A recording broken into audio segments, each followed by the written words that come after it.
So here's some news articles I noticed. Booz Allen is one of the major military contractors in the U.S. I've known about them for years. I remember about 10 years ago they had a catastrophic data breach and lost about 60 military passwords, which I was cracking and showing my class at the time. They have had bad cybersecurity practices for a long time, but to be fair, all other military contractors are pretty bad too. So I was surprised when I saw the Pentagon canceled all their contracts with Booz Allen, and I wondered what the problem was. And then I saw this article, which made it all make sense. They're the people. There was a whistleblower inside the company. It was not their security practices. A whistleblower inside their company dumped tax records in order to reveal Trump's tax records. So, like everything else in the Trump administration, this is a personal revenge on somebody that he feels harmed him. It makes a lot more sense than suddenly freaking out about their general cybersecurity. Anyway, that explained that. So I don't know if any of you people have tried to use this thing yet. Claudebot is apparently all the rage. In fact, there's a video about it here, which I think is a TikTok video moved over to YouTube. This guy explains it, and he explains it very clearly. Claudebot is an AI agentic platform. And what it does is you get to run software on your machine, which can connect to one of the online AIs like Claude or Open or ChatGPT, and then you can let it do things on your machine, like read your email, go and purchase tickets for you to places and things like that. And so it makes it possible to automate your life using AI, which means all kinds of new possibilities will appear. Someone said they managed to automate their parents' whole business, renting some product or something with it.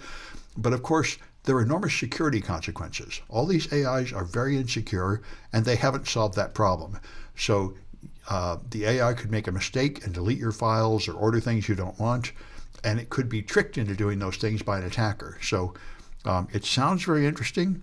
I'm going to look into it and try to write up a project for my AI class I'm teaching at City College San Francisco and see if people can practice with this thing, and we'll see how good it is. I certainly don't recommend putting it on your own machine, though. I'm going to write a project where people put it in a controlled virtual machine. I wouldn't trust it, not without testing it thoroughly first. And all the information I've read about these things makes me think it's going to be very insecure. And in fact, the security problems are probably going to be more interesting to me and probably to my students than the actual functionality it provides. And in China, they've incorporated AI at the K through 12 level. They're just encouraging everyone to use it. Here's a student that built an AI robot that's going to pick up these blocks and arrange them in a pattern or something, and it's going to use AI to do that. So this, I think, is very healthy. And as you'll see, I encourage you to use AI in this class. You should get used to using it everywhere. Be aware that you can't trust it very much. Some people worry that students will use AI and they won't bother doing any of their own work. I'm not too worried about that because right now AI is pretty miserable. It makes a lot of mistakes. So even if you use AI, you will have to correct the problems it causes. But anyway, we all got to get used to it. This is what you're going to use on the job. You're going to use AI to help you with everything. And this is one of the amazing things. Here's the bash script this guy wrote to do vibe coding. This is actually pretty brilliant. It's a while loop that will run forever. And then you take the prompt, which is a text file, and you feed it into Claude Code. Claude Code takes the output and puts it back in this file. So this will call Claude Code over and over and over, feeding back in all the conversation you've had so far. And what he says is this generally produces good code. It runs through many cycles of requesting it over and over and over, including all the previous work. So it sort of is like telling somebody to do something and then revise it and revise it. And he says it's brute force meets persistence. He said it's surprising how well this works. It also, by the way, would be very expensive. I know Paul Asadorian. He was doing vibe coding, and his company had paid for the $200 a month plan, and he kept running out of tokens. So this gets expensive pretty fast, and it takes time pretty fast. But anyway, this is one way to do it. Just run a sort of endless loop, repeating. The part I don't understand is it can't be endless, and I don't see any condition on how it'll know when to stop. But anyway, apparently after enough cycles, it does a pretty good job of coding, at least sometimes. This is a fact I just mentioned. I imagine you people are all too young to worry about this, but your parents or grandparents might not be. I got old and I got arthritis, and nobody told me this important fact. If you get arthritis, you feel like you better rest until it gets better, and that makes it get worse. What you have to do is exercise. Even if you can barely walk, you have to go out and walk. That's what makes it better. And here's a doctor's finally saying this. No doctor ever told me that, and I felt sort of ripped off. It's absolutely true. I found it experimentally. And I'll just mention that it's not obvious at all that walking on a sore knee would make it better, but it does. And so TikTok has now been bought by Larry Ellison, the founder of Oracle, and he's on the far right, like all the billionaires in America, of course, because those are the people served by the far right policies are that the poor people shouldn't get anything. We should just lay everybody off their job. We should get rid of welfare and Social Security and medical care and just let everybody die so I can have all the money. So this is a natural position of oligarchs. And so they've immediately started suppressing content. I've seen people I follow say my whole TikTok stream, which had 1 million followers, has just been deleted.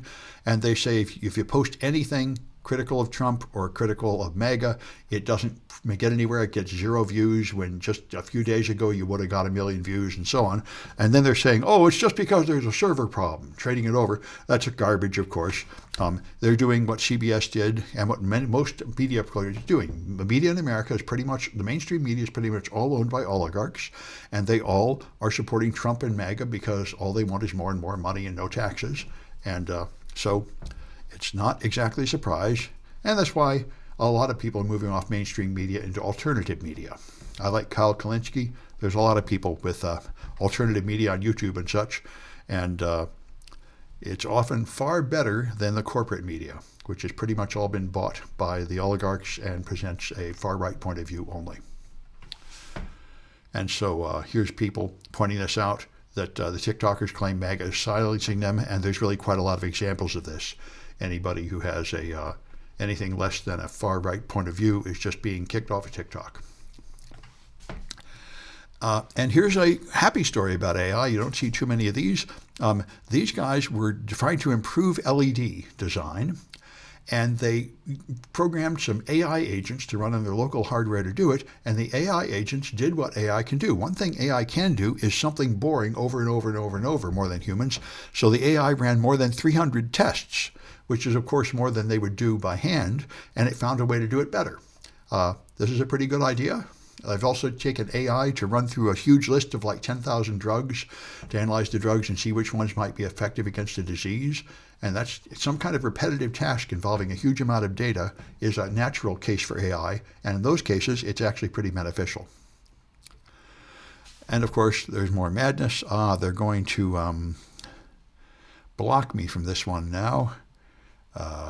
Just a moment while I try to put it in. See if archive.org will do it. Sometimes this works and sometimes it doesn't. But anyway, the point of this is, yeah, all right. Anthropic, which is one of the major AI companies, the one from Amazon, has hired a philosopher to be on their staff. And the philosopher has said, you know, AI might develop feelings and it might feel bad about all the negative press online. And this, I think, is madness. I think the AI is not equal to a human, not anything close to it, and we don't need to worry about that. And pretty silly of an AI company to push that, but they're pushing a lot of lies in Silicon Valley. TikTok was always state media, just a different state now. Well, that could be. Certainly that's what Scott Galloway was worried about. He was worried that it was Chinese state media and it was pushing anti-American sentiments. I must say, I don't know. Everybody told me TikTok is wonderful.